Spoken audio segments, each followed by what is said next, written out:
I want to talk to David Leopold. He used to head the American Immigration Lawyers Association. David, border officials say they need more resources to handle the overwhelming numbers of people at these processing centers. And now a flu scare, which could be catastrophic in any overcrowded place like that. How concerned are you that this crisis is not going away anytime soon? Well, first, Anna, I wanted to take a moment and remember all the fallen servicemen and women who sacrificed, made the ultimate sacrifice so that we could enjoy our freedoms. I wanted to remember them this weekend.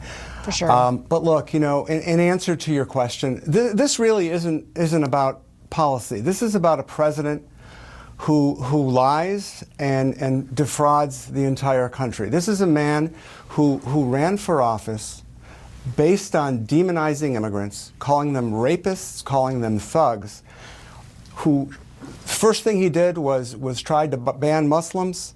He's locked children in cages, and now we learn that he himself profits off of the exploitation of undocumented workers at his own golf clubs. So when we talk about children, you know, coming over the border and not being treated properly, we have a con man that's running the country.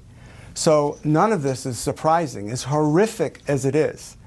And what we are witnessing, what we've been witnessing for the last year with respect to these separated families, the children who will never see their parents again because the Trump administration, yeah, they knew how to separate children, but they never planned on reuniting them because they didn't use a system, the unaccompanied minor system, which would reunite them. But let me bring this back to what's happening right now, because I just want to make sure we have enough time to discuss what's happening today. And that is, I mean, this problem's not getting better.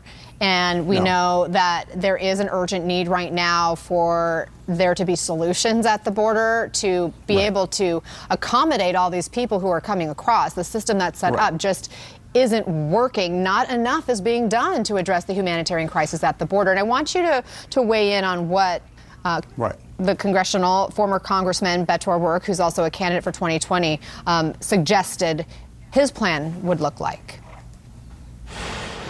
Most of those asylum-seeking migrants pose no threat or danger to the United States. We know from past history that when we connect them with case managers in a community, they have a 99% chance of meeting their court dates and their appointments with ICE, and it costs us a tenth of what we pay to keep them in detention and in custody. So in other words, catch and release is something you support? No, I wouldn't call it catch and release. I'd call it helping those who are seeking asylum in this country to follow our laws. So, David, do you agree with O'Rourke? Is that the best option, to just basically let these people go as they come in and help them, you know, navigate the court process, setting them up with somebody? Well, what Beto O'Rourke was saying, Anna, and saying correctly, by the way, is that we can use alternative forms of detention. We have used those successfully. Folks that are involved in the asylum hearing process, they show up at court in the percentages of about 90%. Look, we take this whole problem, this Trump crisis at the border, and you know, look, America is a country, Anna, that does big things. We sent a man to the moon. After the World War II, we fixed a devastated Europe with the Marshall Plan. To tell me and to tell others that we cannot solve the problem of mothers and children fleeing horrific violence, that we cannot solve that problem, I just don't buy it. This is a problem that's been allowed to fester by the president and the administration. Why? They could be going into alternative forms, like Beto O'Rourke points out, alternative forms of detention, but more fundamentally, we need to be getting to the root causes of this migration. When President Trump came into office, he stopped the aid that we were giving to Central America to stop this migration.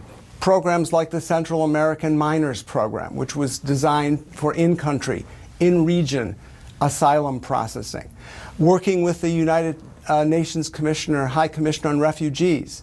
Look, this is a solvable problem. What we have is a president who, rather than solve it, chooses to demonize immigrants, chooses to use them cynically so that he can get reelected in 2020, again through calling immigrants all kinds of names, through raiding communities, through separating families.